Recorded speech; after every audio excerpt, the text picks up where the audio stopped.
Welcome back to Let's Build a Steampunk City, Episode 4. This week, we'll be building the marketplace and our clock tower. And I say marketplace, but really, our market isn't going to be similar to the bazaar that we had in the Desert City build. Instead, I'm going with a bunch of large buildings, so it'll just be, shopkeepers that they would own. It'll be spread out between this district we're constructing right now, the district that is adjacent to it on the left. So getting to the build, I decided to put the clock tower in the market district because I felt like the market district would probably be the busiest of all the districts. You can have your shoppers going into all the different shops buying wares, and if they lose track of time, they can always just look up into this amazing clock tower, see it's half past, and then get on their way. As far as the design goes for this clock tower, I'm going to use a similar modular structure that we used for building the obelisk and the lighthouse in our Desert City build.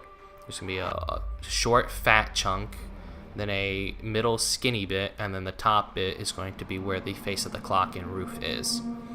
And for the base part of this clock tower, I decided to carve in a bit and then added these inclined pillar effects. And then when the pillar meet the base of the tower, I decided to come back out with it, sort of giving it a half hourglass effect. And then it was time to carve into the base of it, add some detail, some windows, and just, make it pretty.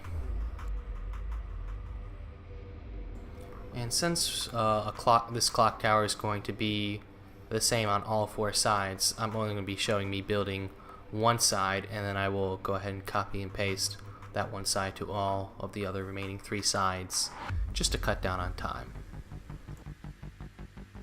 So what I'm doing now is I'm just outlining what will become the next section of our tower, and coming back to these black bits that are protruding outside of the tower, just cleaning up, extending the wood all the way into the tower instead of having that marble part showing.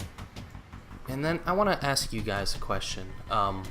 As of right now, this clock tower is going to be a pretty tall standing structure, and then I plan for the air dock to be another tall standing structure, which will give our Steampunk City only 2 towers.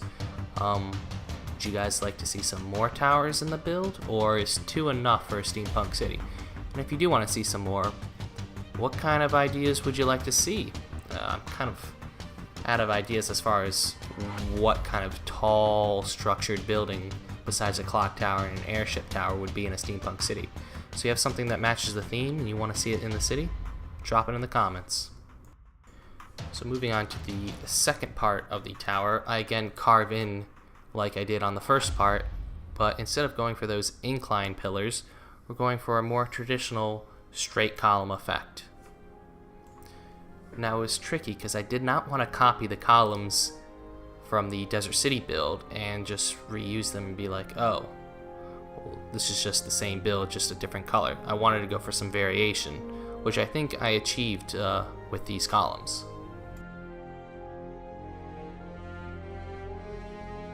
And then I sort of started fidgeting around, almost repeating the theme I did use in that Desert City build, but I decided, you know what, no, it looks way too similar. I'm just going to go with the normal columns. There's a block for this in the quartz. There's a quartz pillar block. I'm going to use it. It's okay. Doesn't need any detail on it. And then to the top part of this midsection, just carving it, adding some windows and some glowstone because there wasn't enough lighting in this build yet.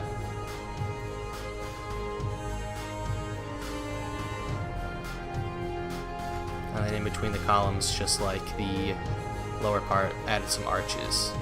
And then the base of the section, I'm adding a nice window so you can see right through. And now we're on to the longest, skinniest section of our clock tower. This is going to be see-through. And the reason we're going for a see-through effect is because this section is going to have 2 massive gears that I wanted people to be able to see through this middle part section. So you can be, wow, this is Steampunk. I can see these gears. These are operating this tower clearly. So what I used to get this transparent effect is I put a center column And then in between the center column and the outside edges, I just used a half stone slab so you can see right through it. And then I'm beginning to outline what will become one of the giant wooden gears.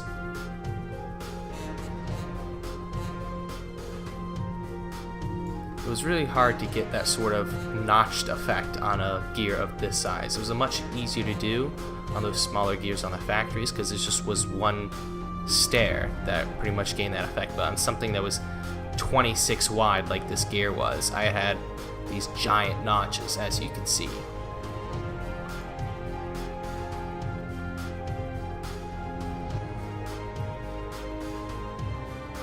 And all I do now is copy the gear and paste it on the upper part to the point where it looks like they interjoin each other and actually can move one another.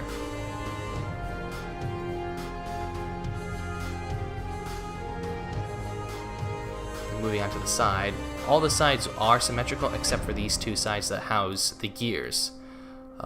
These sides aren't see-through, so I had to come up with a sort of design aspect that fits the tower. And because one gear is placed above the other, what I'm going to do is I'll establish a theme, and then I'll just reverse it on the vertical axis, horizontal axis. I want to flip it vertically, pretty much, and that's what the other side of the clock tower will look. So where the gear's on the bottom here, and the fancy bit of designs up top on the other side, it's going to be vice versa. I was also considering a visible bell to the tower, but when I went ahead and looked at real-world examples like Big Ben in London, there was no bell visible. So I decided, you know what, no, we're just going to stick with the flat clock face. And I'm coming back to the transparent side, and every other gap I added a quartz stairs because it just looked too repetitive and it looked too fragile. Adding the stairs make it seem a little more solid while still giving that transparent effect.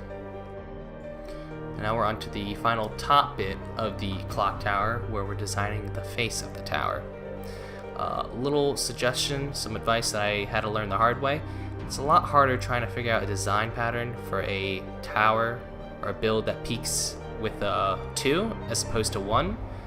If it was 1, the clock arms would look a lot more normal. Now, since it's even, it's off-centered, but I feel like I still managed to get it to work good enough.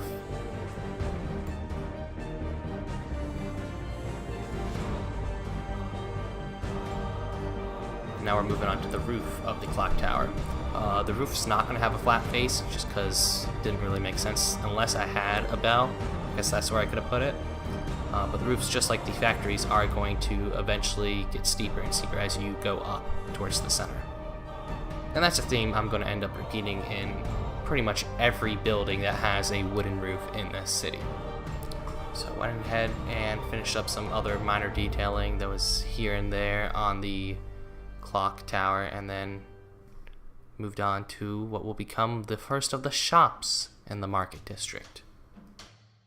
As far as how I wanted these shops to look, I decided to go with the medieval overhang theme where the top floor overhangs the bottom floor. And you can't really tell from this angle, but on the bottom floor there's that large gap with the black there. That actually is a big window where the shopkeepers will be able to store their wares. And ideally the top floor of these shops are where the shopkeeper lives. So the bottom floor of these are going to have those large window glass displays, while the top floors are going to look a little more residential. Very stark contrast compared to our Desert City marketplace, where it was just a giant bazaar building in the center with a bunch of tents surrounding it. I wanted it to have lots of variation from our Desert City build. And then I'm sort of copying the theme that we had used for the flat face roofs of our factories and repeating it for the shopkeepers' buildings. And with that, the first building is complete. I went ahead and copied and pasted it to the plot next to it, which could still fit it. However, this other plot of land we had did not fit the structure of these first 2 buildings. So that means I had to design a completely different structure, which was no problem. So it's more of an elongated backwards L. As you can see, there's those 2 large windows which will be able to show the wares of the shopkeeper off. And this face here, it's a very elongated face, so I broke it up into 3 different panels, the middle panel being the smallest, thinnest, and the 2 outer ones larger and actually will mirror each other, so they'll be the same.